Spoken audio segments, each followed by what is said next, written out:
Trump comments on defence and South Korea. Saudi Arabia, Turkey మరియు పాకిస్తాన్ మధ్య జరిగిన mega joint defence అగ్రిమెంట్ని Trump praise చేశారు. మిడిల్ ఈస్ట్ కంట్రీస్ కలిసి ముందుకు రావడం ఒక ఇంపార్టెంట్ స్టెప్ అని ఆయన చెప్పారు. అలాగే సౌత్ కొరియాతో జాయింట్ మిలిటరీ డ్రిల్స్ విషయంలో ట్రంప్ డిస్ప్లెజర్ ఎక్స్ప్రెస్ చేశారు. ఈ ఎక్సర్సైజెస్ కాస్ట్లీ అని, పెంటగాన్ అవి రెడ్యూస్ చేయాలని ఆయన కోరారు. ఇంకో ఇంట్రెస్టింగ్ పాయింట్ ఏంటి అంటే, North Korea leader Kim Jong ఉన్తో తన రిలేషన్షిప్ వెరీ గుడ్ అని ట్రంప్ చెప్పారు. US Iran war latest developments. Iran US సిచ్యువేషన్లో డిప్లొమాటిక్ డెవలప్మెంట్స్ కంటిన్యూ అవుతున్నాయి. ఇరాన్ సైడ్ నుంచి 60-day మెమోరాండం టైమ్ లైన్ ఇప్పుడు రిలవెంట్ కాదని స్టేట్మెంట్ వచ్చాయి. అలాగే ఇజ్రాయెల్ లీడర్షిప్ మరియు యుఎస్ సైడ్ మధ్య డిస్కషన్స్ కంటిన్యూ అవుతున్నాయి. ఈ డెవలప్మెంట్స్ జియోపొలిటికల్ టెన్షన్స్తో పాటు క్రూడ్ ఆయిల్ షిప్పింగ్ మరియు గ్లోబల్ మార్కెట్స్ పై కూడా ఇంపాక్ట్ చూపించవచ్చు. Straight of Hormuz. ఇరాన్ మరియు ఒమన్ మధ్య హార్మోజ్ షిప్పింగ్ గురించి ఇంటెన్సివ్ డిస్కషన్స్ జరుగుతున్నాయి. హార్మోజ్ గ్లోబల్ ఎనర్జీ షిప్మెంట్స్కి చాలా ఇంపార్టెంట్ రూట్ కాబట్టి ఇక్కడ ట్రాఫిక్ ఆర్ టెన్షన్స్లో చేంజెస్ వస్తే క్రూడ్ ఆయిల్ ప్రైజెస్ మరియు ఎనర్జీ ఇంపోర్టింగ్ కంట్రీస్పై ఇమీడియట్ ఇంపాక్ట్ ఉండొచ్చు. ఇండియా లాంటి క్రూడ్ ఇంపోర్ట్ డిపెండెంట్ ఎకనామీకి ఇది particularly important point. Iran Oman shipping deal. Iran ఒమన్తో Strait of Hormuz shipping arrangement పై అగ్రిమెంట్కి వచ్చిందని రిపోర్ట్స్ ఉన్నాయి.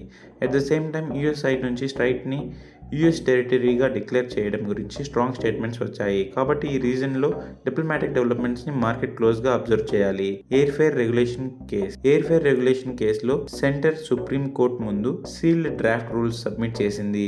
ఎయిర్ఫేర్ pricing, surge pricing limits, passenger refund norms మరియు ఇండిపెండెంట్ ఏవియేషన్ రెగ్యులేటర్ గురించి ప్రపోజ్డ్ గైడ్లైన్స్ ఉన్నాయి. ఈ మ్యాటర్ పై నెక్స్ట్ హీరింగ్ September 7th జరగనుంది. ఎయిర్లైన్ కంపెనీస్ మరియు ప్యాసింజర్స్ ఇద్దరికీ ఈ రెగ్యులేటరీ చేంజెస్ ఇంపార్టెంట్గా మారవచ్చు. Spice jet update.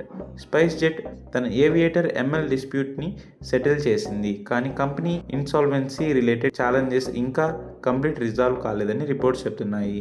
NCLTకి సంబంధించిన మల్టిపుల్ ఇన్సాల్వెన్సీ కేసెస్ కూడా కంపెనీపై ప్రెజర్ని హైలైట్ చేస్తున్నాయి. కాబట్టి స్పైస్ జెట్ స్టాక్ని ట్రాక్ చేసే ఇన్వెస్టర్స్ ఈ డెవలప్మెంట్స్ పై స్పెషల్ అటెన్షన్ ఇవ్వాలి. Indian Navy and MQ-9B Sea Guardian. Ministry of Defence General Atomics Aeronautical సిస్టమ్స్తో కాంట్రాక్ట్ సైన్ చేసింది.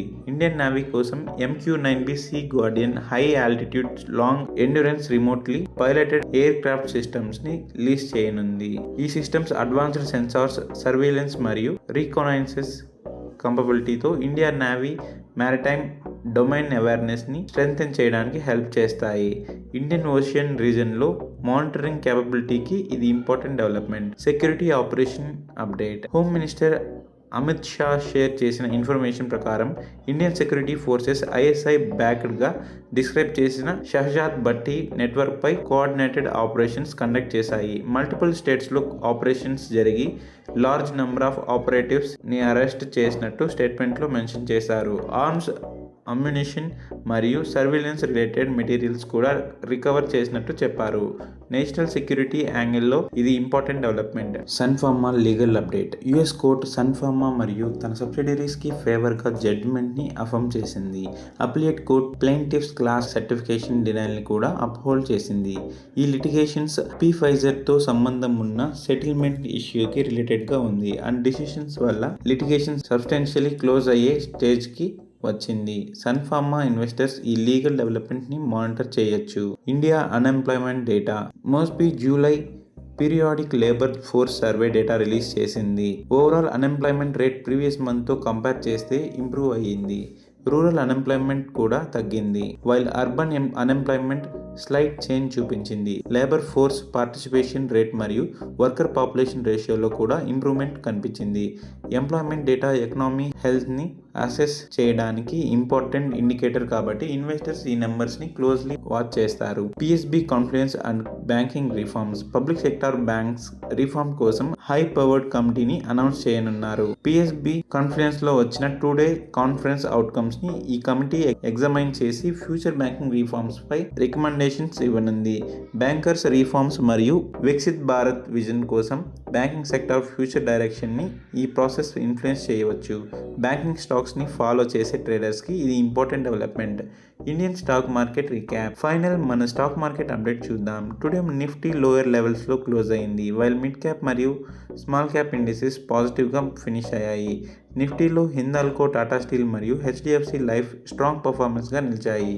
On the other side HCl tech, Infosys మరియు టీసీఎస్ ప్రెజర్లో ఉన్నాయి. సెక్టార్ వైజ్ చూస్తే రియాలిటీ స్ట్రాంగ్గా పర్ఫామ్ చేసింది, వైల్ ఐటీ సెక్టార్ వీక్గా ఉంది. కాబట్టి ఓవరాల్ మార్కెట్లో లార్జ్ క్యాప్ వీక్నెస్ ఉన్న బ్రాడర్ మార్కెట్లో సెలెక్టివ్ బయింగ్ కనిపించింది. సో ఫ్రెండ్స్, ఇవాళ మన ఇంపార్టెంట్ అప్డేట్స్ ఇవే.